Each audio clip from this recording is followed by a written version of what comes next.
या अंधाऱ्या अंतरंगात बंद असलेल्या माझ्या प्राणांतिक वेदनेचं क्लेशमय विवळणं ऐकायला आलेल्या तुम्हा सर्वांना माझा नमस्कार. माझ्या वेदनांचं कारण काही इतकंही विलक्षण नाहीये की ते ऐकून तुमच्या कपाळाला आठ्या पडावे. भयान काळोख्या विश्वाच्या गर्भात नैराश्याचं घोंगडं पांघरून निश्चित पडलेल्या आमच्यासारख्या पीडितांचा आवाज सुद्धा येणं दुर्लभ आहे.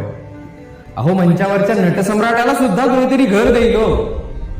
परंतु आमच्यासारख्या सर्वस्व गमावलेल्या आवाजांना एखाद्या हाकेची मात्र आस लागून राहिली. ऐनवेळी हुशारीचे अधिकारी म्हणून मिरवणाऱ्या आम्ही वेळेप्रसंगी सावधानता मात्र गाठोड्यात बांधतो आणि मग निकडीच्या प्रसंगाला घोटाळेबाज आम्हाला पुरून मिळतो.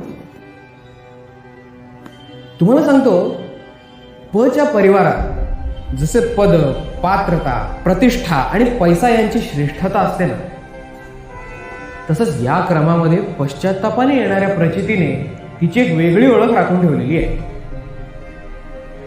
हल्ली गल्लीत गाडीची किल्ली फिरवणारा बेदरकार सुद्धा लोन आणि गेमच्या जाळ्यात अडकून चटकन श्रीमंतीची चटक लावून घेतो. आणि मग काय, झटकन खिशाला झटका लागला किंवा त्याची उडते ती दाणादाण.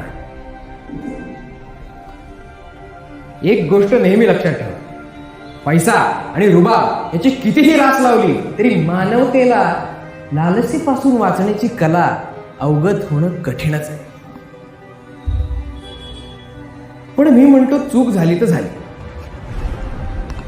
म्हणून लज्जेच्या ओझ्याखाली दबून आपण शांत का बसतो?